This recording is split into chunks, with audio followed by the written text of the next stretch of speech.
জি, এক বিষয়। এই ছেলেটি ব্যবসায় উদ্যোগে ফেল করেছে, অথচ মাত্র 4টা অধ্যায় থেকে আমরা 36টি সৃজনশীল প্রশ্ন চাইলে মাত্র 4 দিনে কিন্তু কমপ্লিট করতে পারি। এই সাবজেক্টটা আহামরি অনেক বেশি ডিফিকাল্ট না, তবে অনেক পড়তে হবে, রিডিং পড়তে হবে বারবার, তাহলে সবার চেয়ে এগিয়ে থাকবা।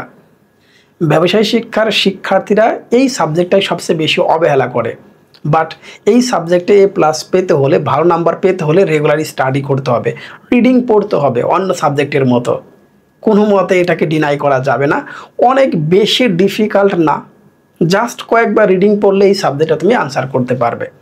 অথচ এই ছেলেটাতে বললো বলে আমি ব্যবসা উদ্যোগে ফেল করেছি। এটা সম্ভব? ব্যবসা উদ্যোগে কেউ ফেল আসলে করে?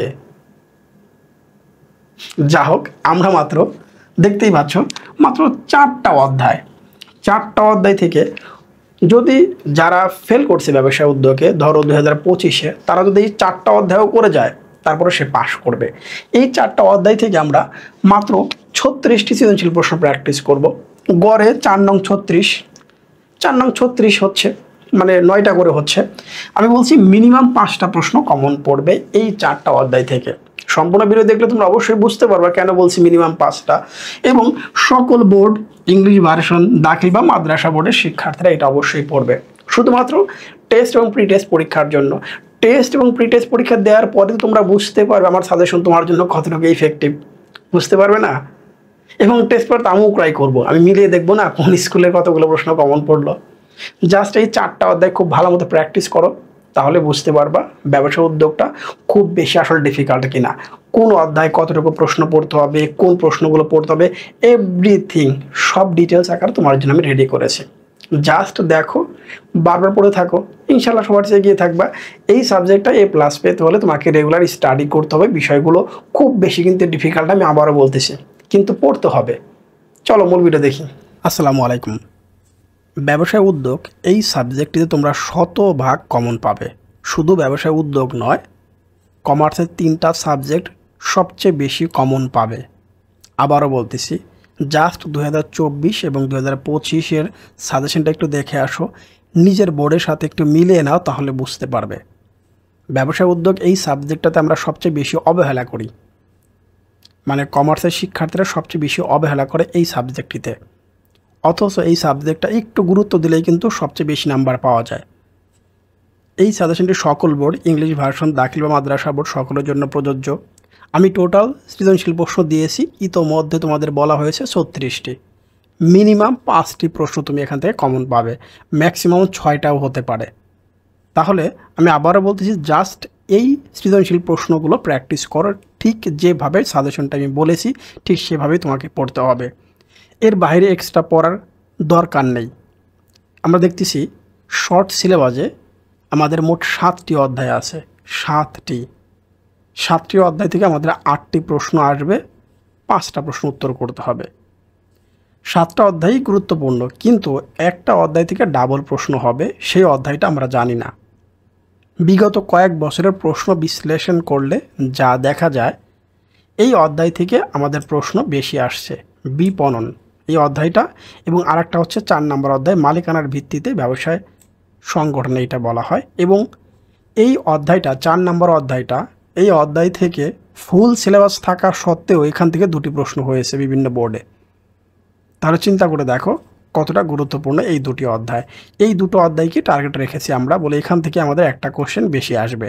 ওকে, আমরা মান বন্টন যেটা জানি সেটা মোটামুটি অনেকগুলো সাবজেক্টের সাথে একত্রে মিল আছে। 15টি থেকে হচ্ছে 10টি, সৃজনশীল 8টি থেকে 5টি, আর বহু নির্বাচনী 30টি। এই টোটাল হচ্ছে 100। আমি চাইলে 36টা সৃজনশীল প্রশ্ন এই 4 দিনের মধ্যেই কমপ্লিট করতে পারি, যদি চেষ্টা করি। অবশ্যই 4 দিনের মধ্যেই 4টা অধ্যায় খুব ভালো মতো করে মানে শেষ করা উচিত, বা শেষ করতে পারবে তোমরা। স্পেশালি একটা অধ্যায় আছে তো 2 থেকে 3 ঘন্টার মধ্যে একটা অধ্যায় সম্পূর্ণ কভার করা যায়। সেই অধ্যায়টা আমি শুরুতেই রাখছি। পাঠ্য বই বিশ্লেষণ, বোর্ড প্রশ্ন সেই 15 থেকে 2025 পর্যন্ত, টেস্ট পেপারের সেরা স্কুলের প্রশ্ন বিশ্লেষণ, মানে 2025 সালে টেস্ট পেপারটা যেহেতু মার্কেটে আছে সেইটা। আচ্ছা, আমি শুরুতেই রেখেছি সেই অধ্যায়টা হচ্ছে 11। তুমি বই খুলে সবার আগে 11 এই অধ্যায়টা শেষ করবে। জানি আমার সাথে অনেকে মিলবে না, কিন্তু আমি যেরকম বিশ্লেষণ করে তোমাকে দিচ্ছি, আমি শিওর তুমি কিছুটা হয়তো বেনিফিট পাবে বাকি সবার চেয়ে। বাকি সবার চেয়ে অল্প সময়ে তুমি অল্প পড়ে কিন্তু অনেক ভালো রেজাল্ট করতে পারবে আমি বিশ্বাস করি। 11 অধ্যায়টা ব্যবসায় নৈতিকতা, দায়িত্ব এবং হচ্ছে সামাজিক দায়বদ্ধতা, মানে ব্যবসায় নৈতিকতা এবং সামাজিক দায়বদ্ধতা। যাই হোক, তাহলে এই অধ্যায়টা আমরা খুব ভালো মতো প্র্যাকটিস করব। শুরুতে করব, মানে মূল বইটা খুলে আমি এই অধ্যায়টা সবার আগে করব। কোন অধ্যায়টা? ব্যবসায় নৈতিকতা ও সামাজিক দায়বদ্ধতা। একটি সৃজনশীল থাকবে নিশ্চিত, একটা নিশ্চিত থাকবেই। মূল বইটা একবার রিডিং পড়ে নিতে পারো, সবচেয়ে ভালো হয়। আমি সংক্ষিপ্ত প্রশ্ন রাখছি মাত্র 6টা, সবচেয়ে কম, মাত্র 6টা। ইভেন এই প্রত্যেকটা প্রশ্ন তুমি এখনই কম বেশি জানো। সেই প্রশ্নগুলো কি? শিল্প উন্নয়নের সবচেয়ে বড় সমস্যা হচ্ছে পরিবেশ দূষণ। পরিবেশ দূষণ সম্পর্কে আমরা কম বেশি কে না জানি। একজন শিক্ষার্থীর আচরণের মানদণ্ড কি ব্যাখ্যা করো। ব্যবসায় মূল্যবোধ কেন প্রয়োজন ব্যাখ্যা করো। জীব বৈচিত্র্য হুমকির মুখে পড়েছে কেন ব্যাখ্যা করো। মূল্যবোধ এবং নৈতিকতা পরস্পর সম্পর্কিত বিষয় ব্যাখ্যা করো। নিত্য প্রয়োজনীয় দ্রব্য সামগ্রীর মূল্য স্থির রাখা কোন ধরনের সামাজিক দায়বদ্ধতা ব্যাখ্যা করো। এই মোট 6টি প্রশ্ন।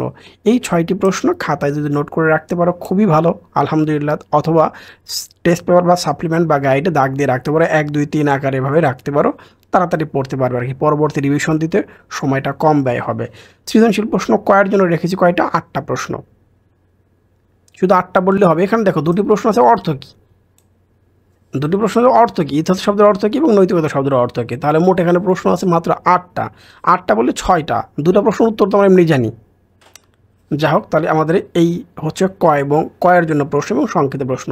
ক্ষয়ের জন্য প্রশ্ন হচ্ছে এখানে আবার সেই 6টাই। দেখো খুব বেশি কিন্তু নাই অধ্যায়টা একেবারে ছোট।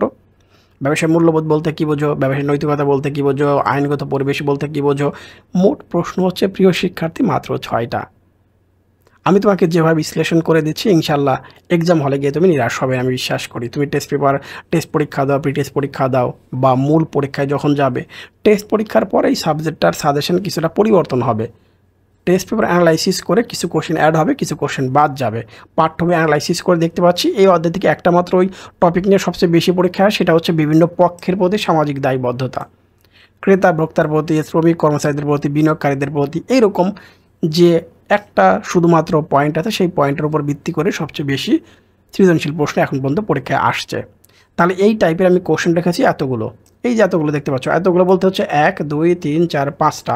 এখানে এই 5টা কোশ্চেন রেখেছি শুধুমাত্র বিভিন্ন পক্ষের প্রতি সামাজিক দায়বদ্ধতা এইটা নিয়ে। আর পরিবেশ দূষণ নিয়ে আমি 2টি কোশ্চেন রাখছি, ঢাকা এবং সিলেটের 23-এর 2টি প্রশ্ন। আলহামদুলিল্লাহ, এই হচ্ছে 7টা প্রশ্ন। এই 7টা প্রশ্ন যারা পড়বে, আমার এই বিশ্লেষণ যারা দেখবে এই অধ্যায়ে, তার জন্য ইনশাল্লাহ 10 নম্বর নিশ্চিত। তার জন্য 10 নম্বর ফিক্সড, সে পাবে শিওর। 50-এ 10 ক্লিয়ার হলো মাত্র 2 থেকে 3 ঘন্টার মধ্যে। পুরা এই অধ্যায়টা শেষ হয়ে গেল। একদিন কিন্তু লাগে না এই অধ্যায়টা শেষ করতে, একদিন লাগবে না, আমি শিওর। এই পুরো অধ্যায়টা শেষ করতে একদিন লাগবে না। ডান। এবার আমি আসি হচ্ছে কি, আমি পরবর্তী যে অধ্যায়টা দেবো সে অধ্যায় হচ্ছে 9 নম্বর অধ্যায়, যেটা ইতিমধ্যে তোমাদের বলেছি। তোমরা করে কি ভুল ট্যাকটিক নাও, মানে এক কথা হচ্ছে টেকনিক তোমাদের ভুল থাকে। ট্যাকটিক্স নিয়ে আবার বলছি, উল্টাপাল্টা তোমরা পড়তে চাও, এই জন্য সমস্যা হয়। প্রতিবারে প্রথম অধ্যায় দিয়ে স্টার্ট করো, পুরো পড়ার এনার্জি থাকে না। বাট আমি তোমাকে যেটা দেখিয়ে দিচ্ছি, ইনশাল্লাহ বাকি সবার চেয়ে এগিয়ে থাকবে অল্প পড়ে। টেকনিক এক্সাম স্ট্র্যাটেজি ফলো করতে হবে। সংক্ষিপ্ত প্রশ্ন এই অধ্যায় হচ্ছে মোট 9টা। যেহেতু এই অধ্যায়ের কোশ্চেন 2টি আসার সম্ভাবনা সবচেয়ে বেশি, এই জন্য আমি এই অধ্যায় থেকে প্রশ্ন রেখেছি মোট 9টা।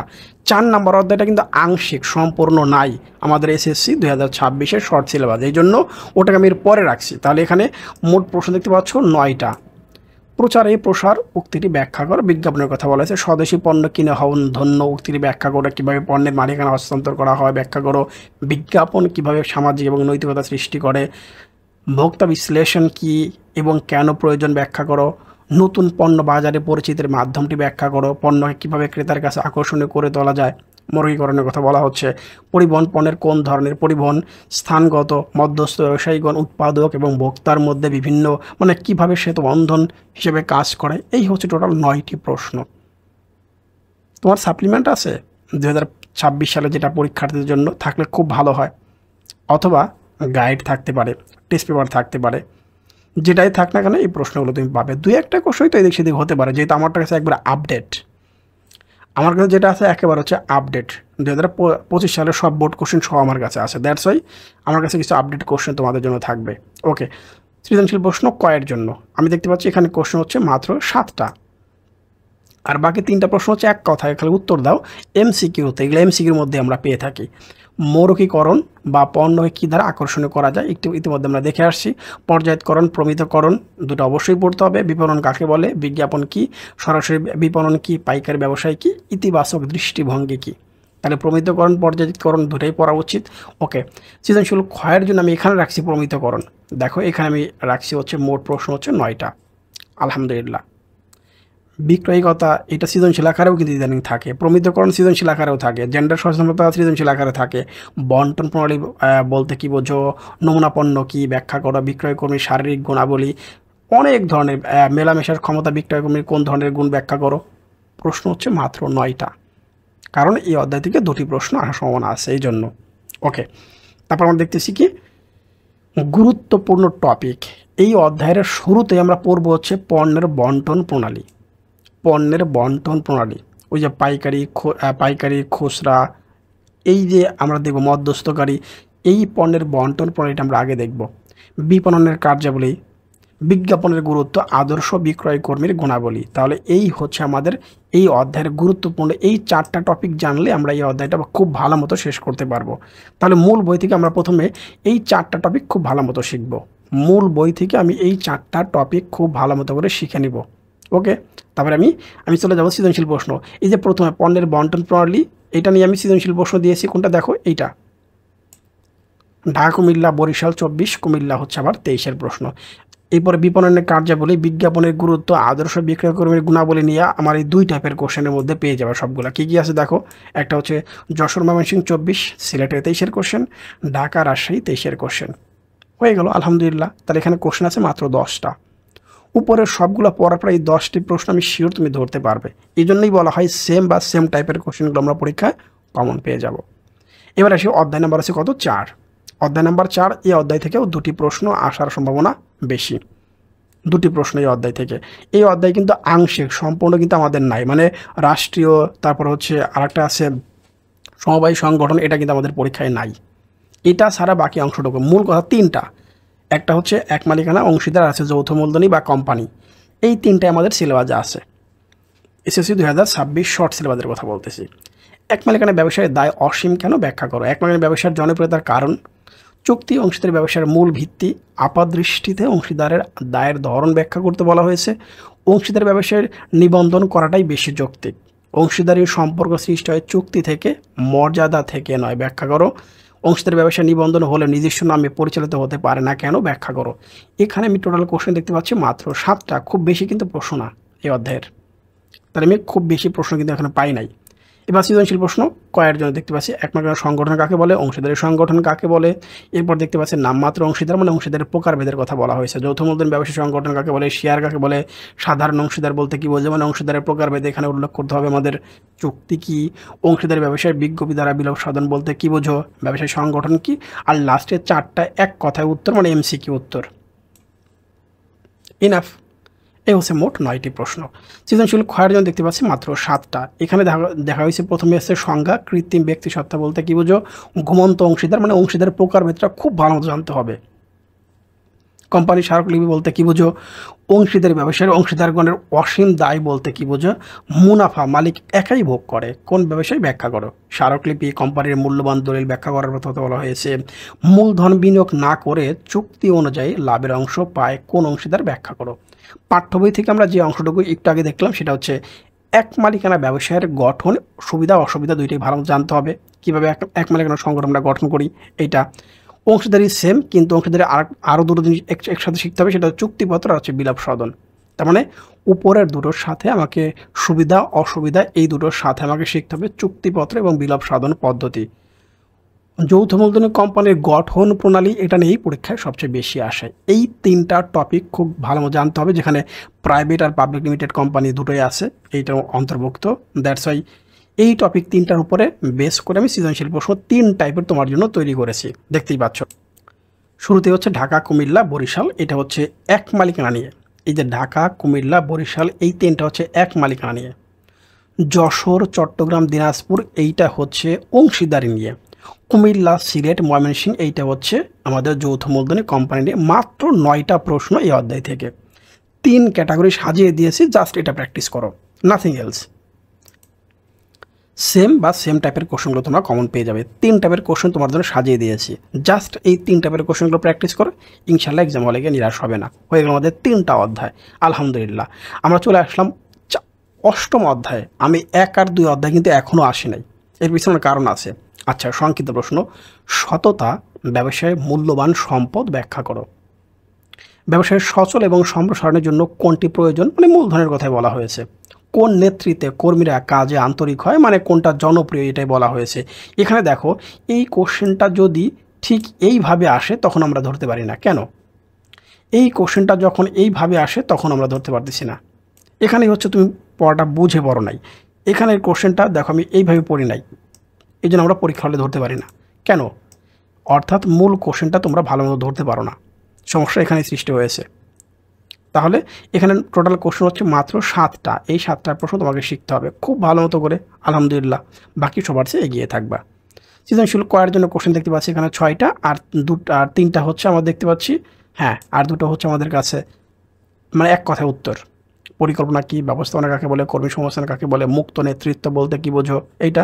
এবং সৃজনশীল প্রশ্ন ক্ষয়ের জন্য দেখতে পাচ্ছি এখানে হচ্ছে 8টি প্রশ্ন।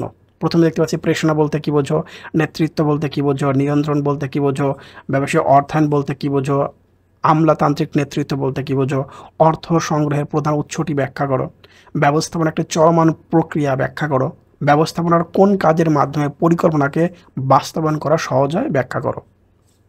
আলহামদুলিল্লাহ, এই হচ্ছে মোট 8টি প্রশ্ন। এখানে গুরুত্বপূর্ণ টপিকগুলো দেখতে পাচ্ছি, নেতৃত্বের প্রকারভেদ, স্বৈরতান্ত্রিক নেতৃত্ব, গণতান্ত্রিক নেতৃত্ব, এই নেতৃত্বের মুক্ত নেতৃত্ব, এই নেতৃত্বগুলো আমাকে আমলাতান্ত্রিক বলা হয়। তাহলে এই নেতৃত্বের প্রকারভেদগুলো জানলে এই অধ্যায়ের মোটামুটি 50% প্রশ্ন উত্তর করতে পারবে। ব্যবসায় অর্থায়ন নিয়ে প্রশ্ন আসতে পারে, আদর্শ নেতার গুণাবলী পরীক্ষায় আসে, ব্যবসায়ের ব্যবস্থাপনা এবং কর্মী সংস্থান, এই 4টা টপিকের উপর বেস করে আমি 3 টাইপের মোট 10টি প্রশ্ন তোমার জন্য সাজিয়েছি। প্রথম কোশ্চেনটা হচ্ছে বিভিন্ন নেতৃত্ব নিয়ে, দ্বিতীয় কোশ্চেনটা হচ্ছে আমি আবার বলছি যে ব্যবসায় অর্থায়ন নিয়ে আরও কিছু আছে, ব্যবসায় অর্থায়ন আছে, আদর্শ নেতার গুণাবলী আছে, আর লাস্টের এই টপিকটা হচ্ছে দেখতে পাচ্ছ এইটা ব্যবসায়িক ব্যবস্থাপনা ও কর্মী সংস্থান নিয়ে। এই মোট 10টি প্রশ্ন। 1 নম্বর অধ্যায় এবং 2 নম্বর অধ্যায় তোমাদের পড়ার আপাতত প্রয়োজন নাই। এর পিছনে কারণ হচ্ছে আমি বলতেছি, 1 নম্বর অধ্যায় থেকে ফুল একটা প্রশ্ন এবং 2 নম্বর অধ্যায় থেকে ফুল একটা প্রশ্ন আসবে, ভালো কথা, কিন্তু প্রশ্ন মিক্সড হয়ে আসে। 1 আর 2 অধ্যায়টা কিছুটা ক্ষেত্রে মিল একই রকম পাবে, অতএব এখান থেকে অনেক বেশি পড়তে হয়। অল্প পড়ে তুমি দ্রুত শেষ করতে পারবে না, অনেক তোমার কাছে পড়া হিজিবিজি প্লাসটা মনে হবে। কিন্তু আমি যে সাজেশন তোমার জন্য সাজিয়ে দিলাম, তুমি যদি ঠিক এই পয়েন্টটা ধরে পড়াটা স্টার্ট করো, আমি শিওর তুমি অল্প পরে বাকি সবার চেয়ে এগিয়ে থাকবা। কেমন লাগলো অবশ্যই কমেন্টস করে জানাবে। নিশ্চয়ই পরবর্তী সাবজেক্টের সাথে তোমাদের সাথে দেখা হবে। শুভেচ্ছা নিরন্তর।